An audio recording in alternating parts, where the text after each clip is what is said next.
Halo guys, welcome back to Mata Saya, Himatalk, santai dan ceria. Ini adalah part kedua dari podcast Mengenal Dekat Kampus Merdeka. Gimana nih teman-teman, udah nonton part pertamanya belum? Kalau belum, pastikan kalian sudah menonton dan mendengar part pertamanya ya, supaya kalian lebih mengenal mengenai Kampus Merdeka itu sendiri. Jadi di part ini kita akan kenalan nih dengan program lainnya dari Kampus Merdeka. Pastinya dengan narasumber yang berbeda juga dong. Yuk kenalan dengan narasumber kece satu ini yang udah ada di depan aku. Halo Kak Anggi. Halo.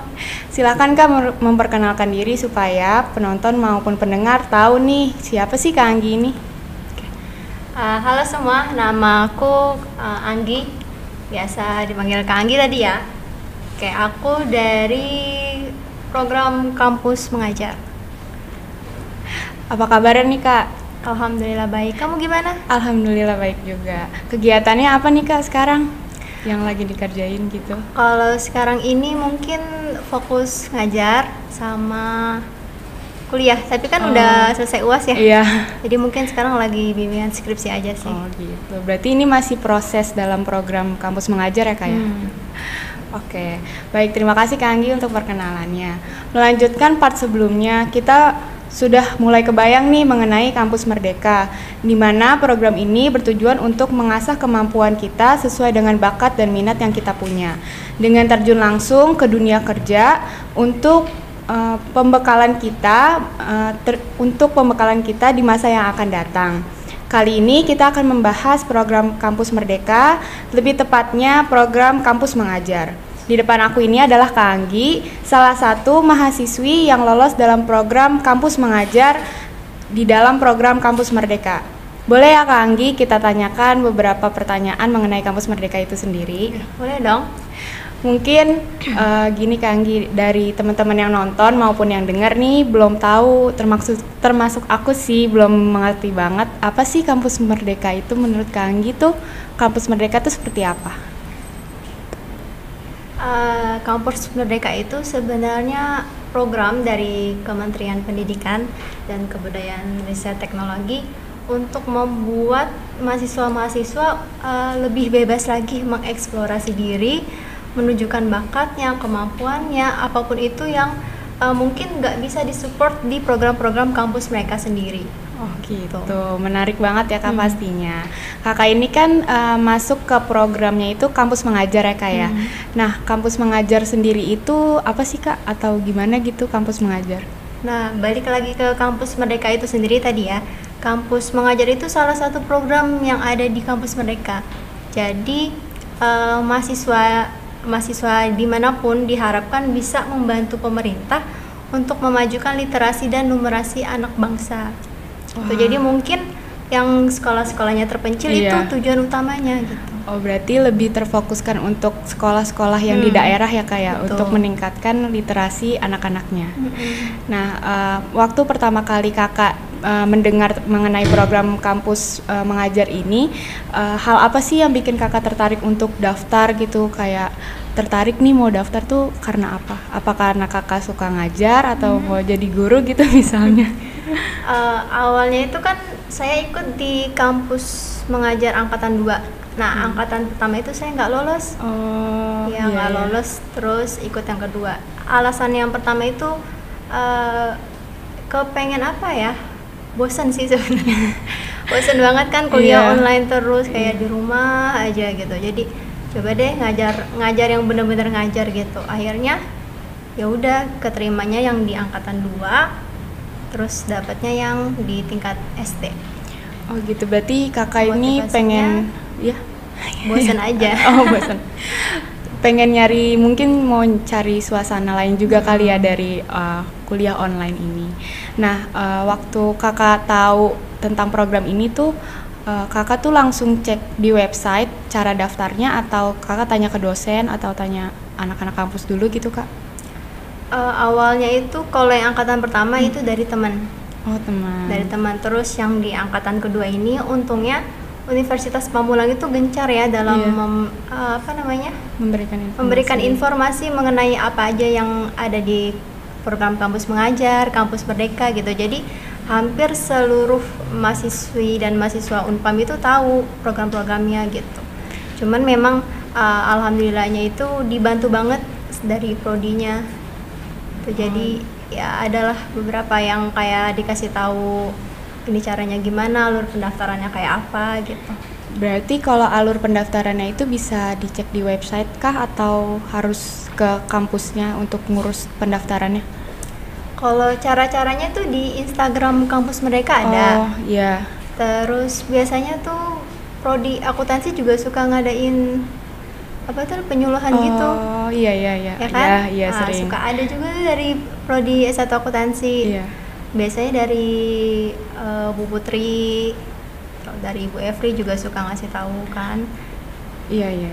Nah, persiapan kakak untuk mendaftar program ini tuh gimana? Ada ketentuan khusus kah dari kampus Merdekanya itu sendiri atau berkas-berkas apa gitu yang diperlukan untuk pendaftaran?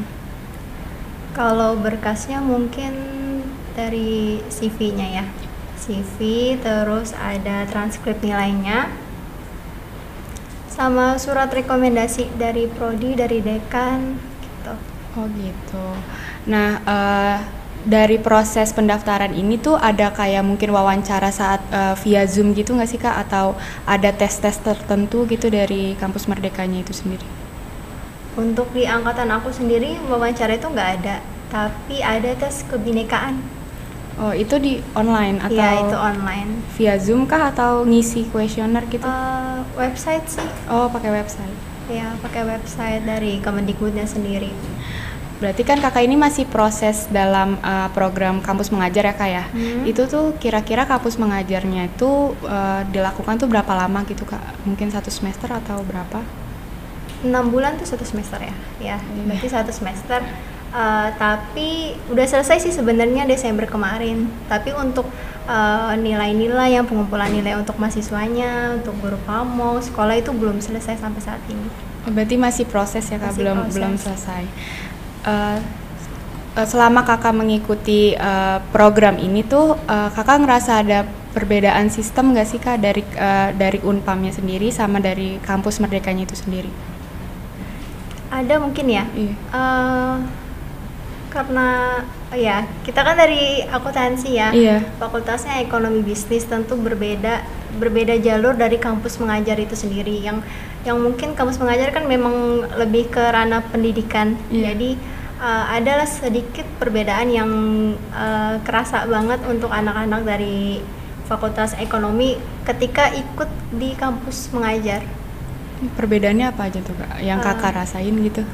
Misalnya kalau misalnya kuliah online itu kan biasanya ada izin gitu ya. Iya. Nah, kalau dari program kampus mengajar yang diikuti kami dari anak-anak ekonomi itu nggak ada. Gitu. Nggak ada Jadi izinnya. tetap harus kuliah, harus terus ngajar gitu. Nah itu kan berarti kakak tuh melakukan 2 kegiatan sekaligus ya kak ya. Itu tuh gimana sih cara kakak untuk memanage waktunya antara kuliah sama mengikuti program kampus mengajar itu sendiri? Sebenarnya kalau untuk memanage waktu tuh emang agak-agak susah ya, kayak butuh trik khusus lah ya. Maksudnya untungnya di Unpam kan masih online ya, untuk semester aku semester atas tuh 7 alhamdulillah masih online. Jadi pagi siang itu kami ngajar, jadi di lain waktu kayak malam itu kami usahakan untuk bisa ikut e-learning. Oh gitu, berarti harus pintar-pintar membagi waktu juga ya kak. Terus itu juga menjadi challenge untuk diri kakak membagi waktunya. Nah dari kampus mengajar itu sendiri tuh tujuannya tuh apa sih kak? Tujuan dari kampus mengajar itu sebenarnya utama cuma 3 sih.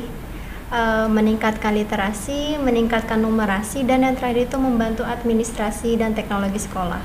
Membantu administrasi itu gimana tuh kak maksudnya?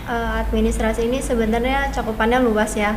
Ada yang administrasi dalam hal keuangan, ada yang berkas-berkas sekolah gitu. Karena ada beberapa sekolah yang mereka belum bisa mengatur pengelolaan keuangannya gitu. Berarti itu juga menjadi tugas kakak ya dalam mengikuti program itu sendiri. Nah kakak ini berarti mengikuti program ini tuh mengajarnya offline ya kak ya? Awal masuk itu online. Di bulan Agustus sampai pertengahan September itu online. Dari pertengahan September sampai Desember itu udah offline. Udah offline. Kakak nih ngajarnya di mana kalau boleh tahu? Di daerah sekitar Tangsel. Oh gitu. Nah tingkatannya tuh pasti kan beda-beda ya Kak. Bisa ngajar di SD, SMP atau SMA. Nah itu tuh kita bisa milih sendiri atau emang dari sistemnya yang menunjuk tempat yang Kakak tempati saat ini? Untuk pemilihan tingkat sekolah itu nggak ada, tapi entah dari sistem atau memang dari kriteria tertentu kita sudah ditempatkan di SD atau SMP. Oh gitu, Ya. berarti emang udah ada yang mengatur itu ya. semua. Pada saat kakak terjun langsung untuk mengajar di tempat yang kakak ajar itu ada yang mendampingi nggak Kak dari program Kampus Merdeka itu sendiri? Mungkin dari dosen atau? Ada di kampus mengajar itu ada namanya DPL, dosen Apa pembimbing lapangan. Nah, beliau ini yang membimbing kita dari mulai mencari sekolah sasaran sampai nanti selesai penerjunan itu sendiri gitu. Nah itu kalau boleh tahu dosennya tuh dari mana tuh Kak? Dari Unpamnya langsung atau emang dari programnya itu, program Kampus Merdeka itu sendiri? Kalau DPL itu sama kayak kita sih, yang mahasiswa itu daftar juga, dan kebetulan alhamdulillahnya masih di satu kampus yang sama, masih dari Unpam, dari Fakultas Teknik. Oh berarti dosen yang mendampingi kakak itu dari dosen Unpam itu sendiri. Nah kalau kakak misalnya program ini udah selesai nih di angkatan kedua kakak tadi yang kakak bilang kakak udah selesai mengikuti program kampus mengajar ini. Nah mungkin tahun depan gitu mungkin kakak mau ikut lagi gitu, itu boleh nggak sih Kak? Atau mungkin teman-teman ada yang tertarik gitu kan untuk mengikuti 2 kali kampus mengajar ini? Sebenarnya pengennya 2 kali sih ya, tapi nggak boleh. Nggak boleh. Kirain boleh. Jadi hanya cukup ikut 1 kali. Nah, selama kakak mengikuti program ini tuh kakak merasakan benefits apa aja sih dari program kampus mengajar itu sendiri? Yang pertama mungkin jadi banyak relasi. Yang kedua itu menambah pengalaman ya sudah pasti. Dan yang ketiga itu jadi banyak belajar. Gitu. Banyak banget pelajaran yang bisa kita ambil di sekolah-sekolah itu. Nah, selama kakak tadi kakak bilang kalau kakak itu mengajar online dan offline ya Kak ya. Itu tuh ada perbedaannya gitu nggak sih Kak? Maksudnya yang kakak rasain mungkin lebih seru offline atau online gitu yang kakak rasain gimana? Kalau online tuh pasti kesulitannya banyak banget dibanding yang offline ya. Karena kalau online kan mungkin nggak ada komunikasi langsung, interaksinya nggak terlalu terasa seperti offline. Sama seperti kita yang mahasiswa kan pengennya offline ya. Tapi ya sudah mungkin keadaannya seperti itu. Ketika online mungkin agak susahnya itu mengambil simpati, mengambil gimana caranya untuk membuat anak tertarik kepada kita gitu, supaya nggak bosan lihat HP terus kan. Mungkin mereka lebih banyak di HP dibanding di laptop kan gitu. Terus agak susahnya itu ketika memberikan pelajaran, itu susahnya di situ sih. Nah cara kakak tuh gimana kan kakak bilang susah tuh untuk memberikan pelajaran kepada anak-anak yang kakak ajar nih. Nah kakak ada trik khusus nggak sih gimana caranya supaya anak-anak itu tertarik untuk dengerin apa yang kakak kasih tahu gitu pengetahuannya? Itu mungkin dari sisi anak-anaknya kita harus lebih interest ke mereka gitu ya. Gimana caranya mereka tuh merasa kayak wah aku ternyata tuh diperhatikan loh sama guruku gitu. Jadi kayak sesekali kita sering panggil nama-namanya gitu, terus kita kasih pertanyaan ke dia. Ketika dia bisa jawab kita kasih apresiasi, entah tepuk tangan, wah hebat ya kamu sudah bisa jawab gitu. Nah kalau offline sendiri kan kakak udah ngerasain nih gimana rasanya mengajar offline. Itu gimana tuh Kak? Bisa sharing mungkin gimana perasaan kakak atau pengalaman yang unik gitu yang bisa kakak sharing ke kita semua? Kalau offline tuh lebih seru ya karena suasana kelasnya lebih terasa. Mungkin karena sekarang lebih berbeda dari tahun sebelumnya, lebih menjaga protokol kesehatan juga kan ya sekarang ini.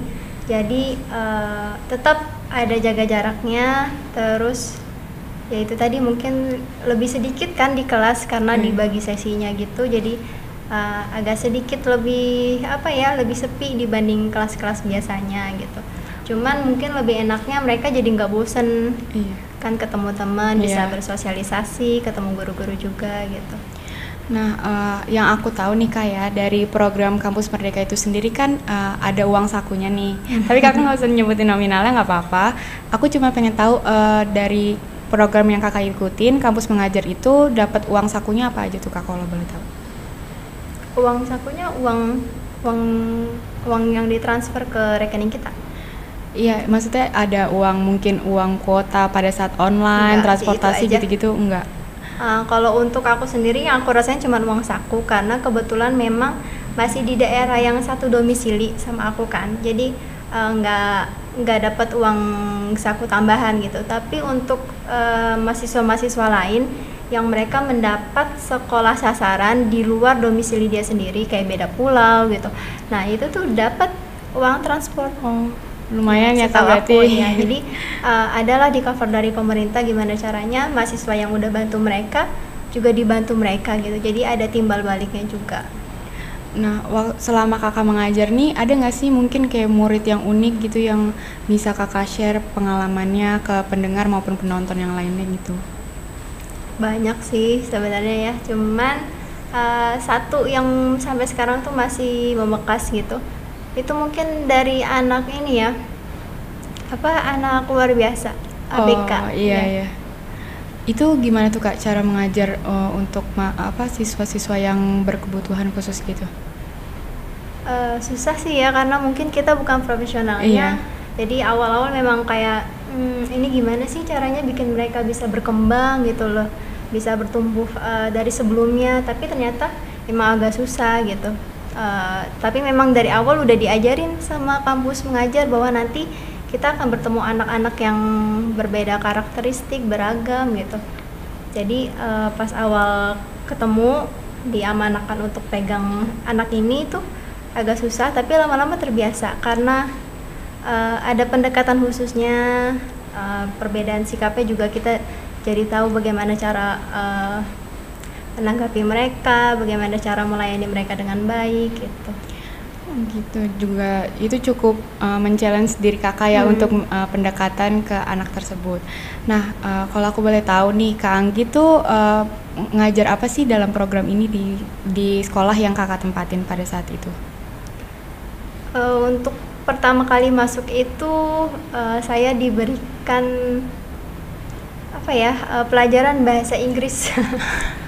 Awal-awal bahasa Inggris di level tuh maksudnya kelas ya. Iya. Di kelas 1 itu bahasa Inggris. Terus pernah juga pegang bahasa Arab. Terus pas mulai Oktober ke Desember itu dari kelas 3 naik lagi ke kelas 3 itu ngajar di matematika. Berarti tiap kelasnya itu beda ini ya Kak, maksudnya beda mata pelajarannya gitu yang dipelajarin. Nah, Kakak kan udah lolos nih dari pendaftaran program Kampus Merdeka ini sendiri. Nah, ada nggak sih Kak tips and triknya gitu supaya lolos dalam program Kampus Mengajar? Siapa tahu teman-teman yang dengar, yang nonton atau aku sendiri jadi tertarik gitu. Yang pertama itu mungkin CV-nya harus bagus ya. Terus yang kedua, kalau misalnya nih kalian punya sertifikat yang tentang kegiatan kalian kayak organisasi, itu dimasukin aja. Karena itu kan jadi nilai plus sendiri kan untuk kalian. Terus dari sekarang mulai cari-cari tentang ilmu kebinekaan. Kan nanti tesnya itu. Ilmu kebinekaan gimana tuh Kak? Siapa tahu bisa ngasih bocoran gitu kalau boleh. Buat teman-teman. Seingatku ya, kalau nggak salah itu tentang kenegaraan yang berhubungan dengan pendidikan dan kewarganegaraan. Berarti lebih ke kayak Pancasila atau PPKN ya kayak biasa disebutnya. Bahasa Indonesia juga.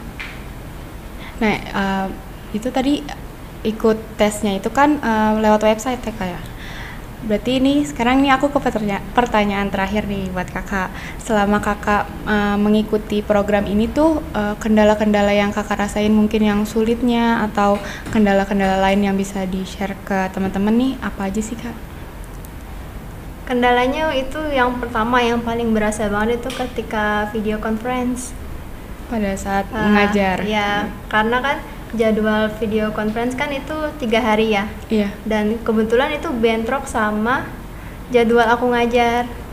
Jadi ketika ngajar itu kameranya on gitu kan, ditaruh di meja guru, akunya ngajar gitu. Tapi alhamdulillahnya dosen tuh udah tahu, misalnya, "Pak, mohon maaf saya sedang ini," gitu. Beliau bilang, "Ya nggak apa-apa, kamu teruskan saja," gitu. Tapi kameranya nggak boleh off kan. Gitu. Terima kasih banyak nih Kak Anggi udah mau sharing-sharing ke kita pada kesempatan di podcast kali ini. Sebelum closing aku punya challenge nih buat Kak Anggi. Jadi challenge-nya itu kakak menyebutkan satu kata yang menggambarkan perasaan kakak setelah mengikuti program kampus mengajar dari Kampus Merdeka ini. Nanti aku hitung 1-3, di hitungan ketiga kakak menyebutkan katanya ya. 1, 2, 3. Bermanfaat. Ya, tepuk tangan dong teman-teman. Sekali lagi terima kasih buat Kak Anggi yang sudah menyempatkan hadir dan mau sharing-sharing nih ke kita. Jadi kesimpulan yang bisa diambil dari podcast kali ini adalah program Kampus Merdeka adalah program yang dicetuskan oleh Menteri Pendidikan dan Kebudayaan yaitu Pak Nadiem Makarim, di mana program ini bisa menjadi wadah untuk menambah wawasan, bertukar informasi, dan masih banyak lagi benefit-benefit lainnya.